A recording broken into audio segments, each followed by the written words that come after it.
Todd Cotier was born and raised in the shadows of the Big Apple in South Plainfield, New Jersey, a suburb of New York City, about 45 minutes from the big city to the northeast. As the son of a hardworking small business owner, Todd's career began practically at birth. I had a great childhood. My parents owned a small construction company.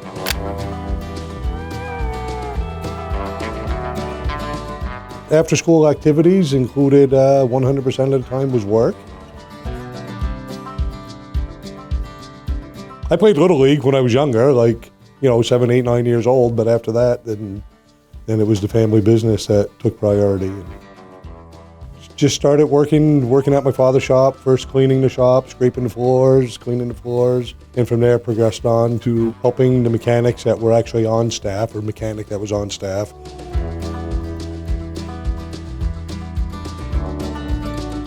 So I'm the youngest of 3 boys. So, my brothers were my mentors. My mom and dad were my mentors, obviously, also. And I used to idolize my brothers. They taught me so much, they probably don't even realize what they taught me, but they were my role models. And we all got along great. At that time, everything was good. And my father was the type of guy, he spoke once, and he very seldom had to repeat himself. I went to vocational high school in New Jersey for auto mechanics. I moved to Maine when I finished my sophomore year of high school. My folks bought some property in Maine, so I was 15, going on 16 when I got uprooted. Started going to high school in Searsport, Maine. I found out I only needed 2 Englishes and 2 histories to graduate as a junior in high school. So I actually went to high school for 2.5 years. So I went half days. I did my junior and senior year in 1 year. Searsport High School and graduated. At age 17, fresh out of high school, Todd had his sights set on joining the military, but his mother had other ideas and refused to sign the paperwork. With no other choice, Todd turned to the job market, a decision that ultimately would lead him to a workplace that he still calls home today. Applied for a couple jobs, right out of high school. This is 1982. The economy wasn't that great. Jobs weren't plentiful. And I landed a job with Hartt Transportation at 17 years old, working the night shift. My first day on the job, I haven't even met the owners of the company, so it's a family business. I haven't met the owners, but I'm working with my second shift supervisor, and he says, "You need to take your vehicle down and get tires put on it tomorrow." So I'm 17 years old, I had a 1965 Ford F-250 pickup, and my tires were bald. I was hoping I'd get traction once I got down to the nylon cords again, because right now I was just on straight flat rubber. So I told my supervisor, I said, "I'm on bald tires because I have no money. I cannot afford to buy tires. That's why they're bald." He said, "Don't worry about it. They'll take care. They'll do a payroll deduction deal for you." And that was day one. It's like I knew I found a home my first day at work. It was just remarkable. I never even met those people, and that's what they did for me. Todd's career wasn't the only part of his life that began early. By the age of 19, while most teenagers were still finding their way, Todd had arrived.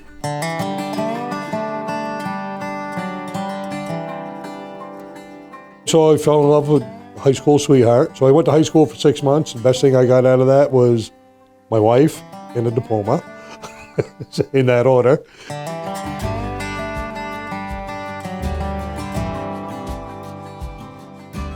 So yeah, fell in love, had a child, we built the house. In another story, so my house, I have a log home. Hartt hauled log homes for the manufacturer, log home kits. We rolled the truck over, and I actually bought my house from Hartt Transportation. I bought the salvage from a rolled over truck.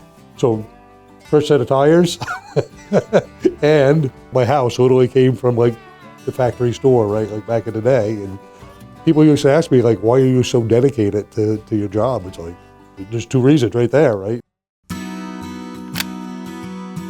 Despite his young age, back at the workplace, Todd quickly gained respect.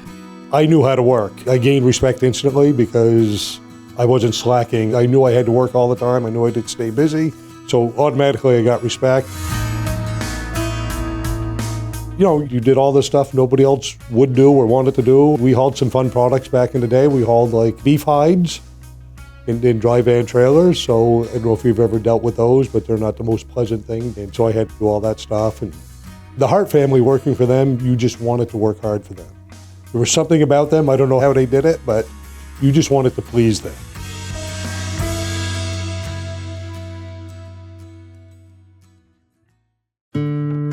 Todd's career grew because he was always out to learn more. He didn't just take in information, he put it to work, even if it meant going against company policies.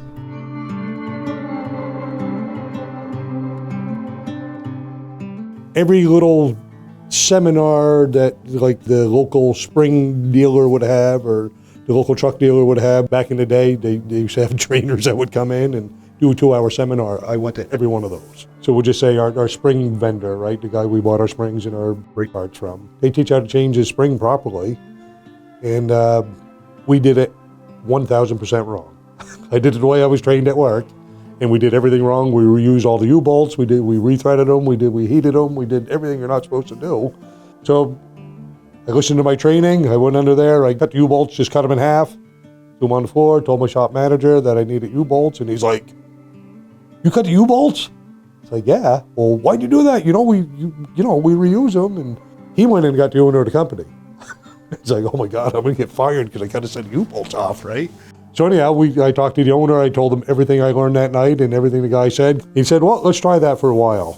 So probably 15 years later, he says, the owner comes to me. He says, "You know how many millions of dollars you saved us by cutting that set of U-bolts off?"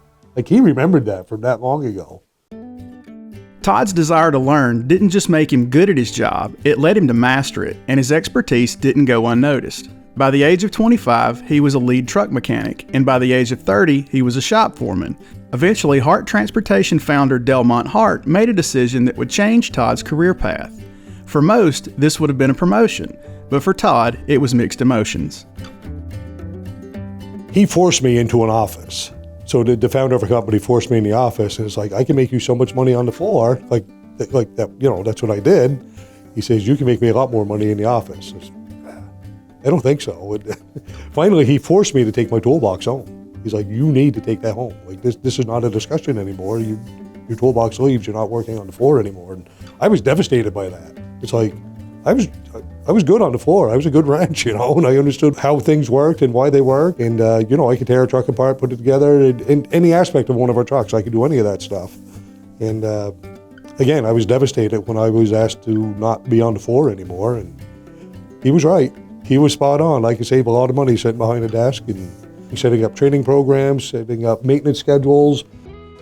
Well, I thought Todd would be described as an awesome manager. And by that, he would lead by example.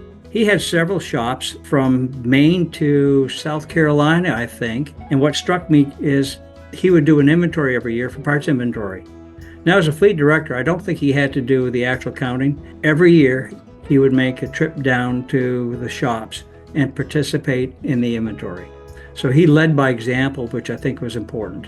Not only that, when it came time for all the annual Christmas parties, he would make that trip down there. I came on board to Hartt Transportation in 1997, and Todd really indoctrinated me into what the Hartt methodology was. And it was, a family-owned company that really cared about its people.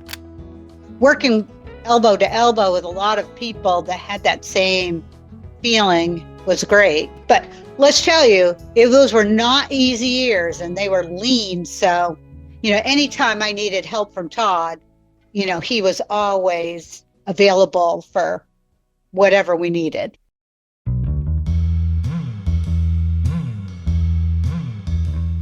There's a story about when Todd's oldest son was born. His wife was going to the hospital.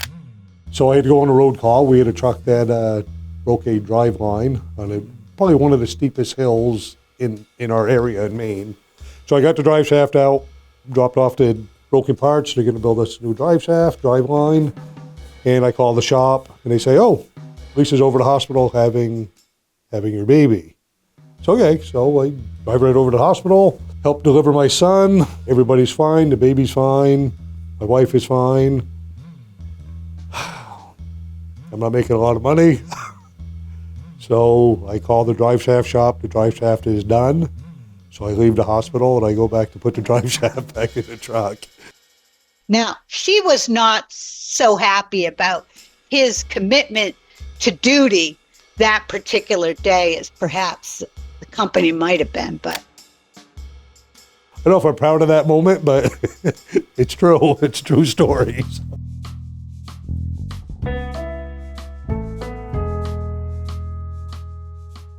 you know, he's a humble guy, but he's spent his entire career on self-improvement and company improvement. They were one and the same.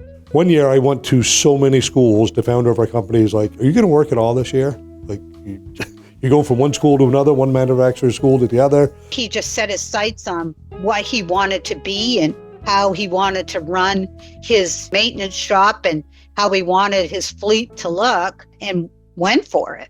I was certified in so many different engine things, cutting engine blocks, counterbores, all kinds of stuff. And I became a TMC member, and that was huge. To me, that was like going to college twice a year and getting a crash course on what I'm missing in maintenance or what I should be doing. I would talk to other fleets and they would say, well, we're having this problem. And I'd say, I don't have that problem. And they'd say, you better go look because I guarantee you have that problem. Sure enough, I go back home and I look and it's like, oh boy, we have that problem. To me, you know, that was a big part of my success is being a TMC member and taking notes. When I first started going to TMC meetings, I would sit in the back room and fill a notebook. I was taking every bit of information I could, and I would apply that information when I got home. The one thing I really respected so much about Todd over the years is Todd wasn't one of these guys in the shop that kept all these secrets to himself. He was always about trying to better the industry and how can you guys help me get things better so we can share these practices out to other fleets. Let's make the whole industry safer, more efficient in the future, which I always appreciated. But he was very, very inquisitive about getting training materials and different things to improve the technical colleges, to not only train his own shop people, but to try to make sure that the next generations coming up learn more and are ready to come into the field. Just as Todd's career was progressing at Hartt Transportation, he started taking on new responsibilities within TMC, primarily championing an issue that is industry-wide, but specifically affects Northeastern fleets like his. So Roy got voted onto the board of directors, and that opened up the slot for CCAC chairman, so Corrosion Control Action Committee. And Roy asked me if I was interested in doing that. And I don't know, I was a little hesitant, right? Like, it's a big job. So I talked to Derry Stewart in the hallway. Probably Derry doesn't even remember this, but I said, Roy's asked me if I want to be chairman of the Corrosion Control Action Committee. I said, what do you think? He said, are you passionate about corrosion? I said, I am, which sounds crazy, right? But corrosion kicks our butt in the Northeast. Everything we touch is affected by corrosion. He says, are you passionate about corrosion? I said, yes, I am. He said, you'll be fine. That was the 2 votes of confidence I needed, I guess. Roy asked me to do it, and Derry just like giving me the thumbs up. But everything we touch here, like we have so many different procedures now for even changing a tire. So changing the steer tire on a truck should take about a half hour.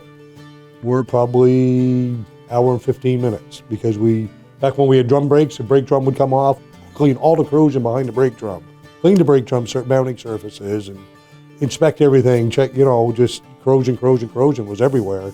Clean the hub pilot pads and just a nightmare. In early 2022, Hartt Transportation was acquired by Bison Transport. Before this transition, Todd managed the maintenance operations across all of Hartt's terminals, primarily working out of Bangor, Maine. After the acquisition, his role shifted to overseeing Bison's Auburn, Maine terminal, adding a 2-hour commute each way every day. Dedication with that kind of commute is worthy of recognition all by itself. But beyond the long drives, the merger ultimately became more than just a change of scenery. It set the stage for Todd to finally check off an item from his career bucket list. I have a personal or professional bucket list. Obviously, being chairman of TMC was on that. So when I first joined the TMC, Hartt was ATA members. And then we stopped being ATA members, I guess. And But I was blessed because Hartt Transportation was acquired by Bison Transport USA, and somebody dropped off the board. They left the industry. Stacy Earnhardt, he had the privilege of just putting somebody on the board. And I met all the qualifications. Of course, I was a board member. And when I got back on the board, our first meeting was elections, and I was voted into vice chairman. And some of the people were surprised that it happened that quick.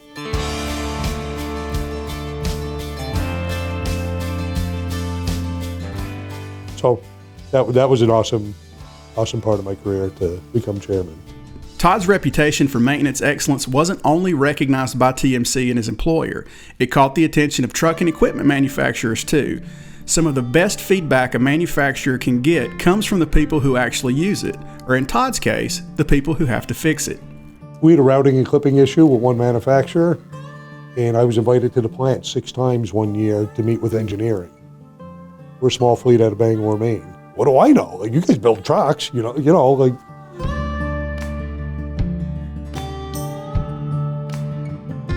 He wanted to make sure that the manufacturers would understand what the specs actually did in his fleet and the purpose for his recommendations.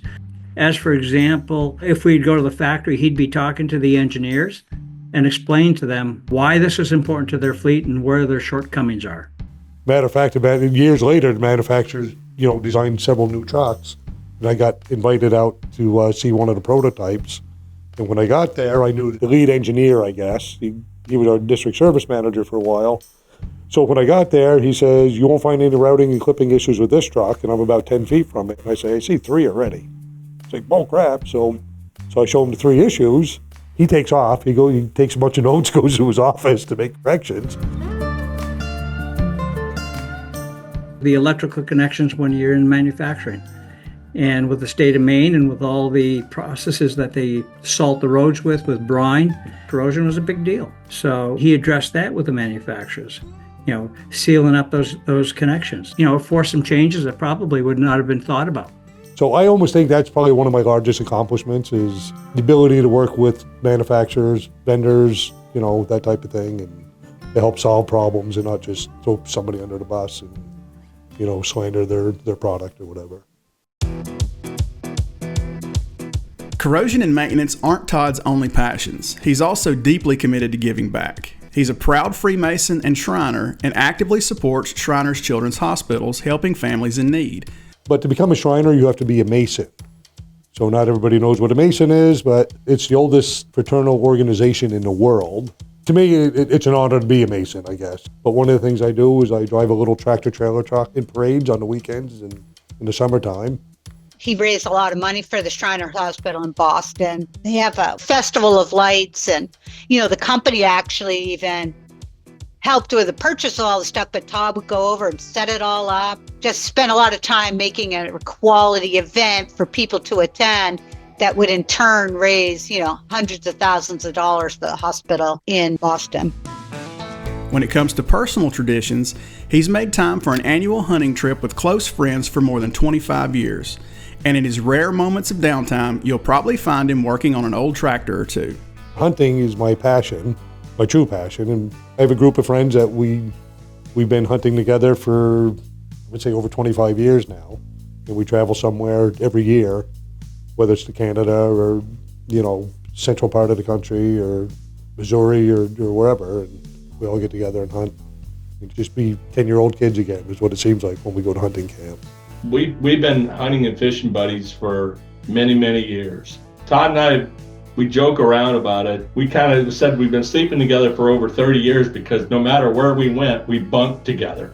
And there are many nights we'll be laying there and I'm in my bed, he's in his bed, and we're sitting there talking. And, we could talk about families, we could talk about other things. And the next thing you know, we're talking about trucking and, hey, what do you think about this? And you're bouncing ideas off each other.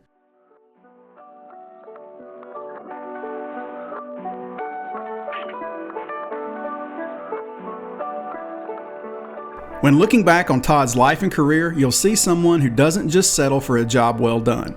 He's changed and improved an entire industry along the way. While he may not be finished yet, the mark he's made is already clear. I'm so happy for him. He's really, really deserving of this award. Todd was a goal setter, and I think he's reached 99% of his goals when it came to this truck business. It's just been an honor to be able to get to work with him and learn from him. Congratulations, Todd, on your Lifetime Achievement Award with CCJ. I don't know a person who deserves it more.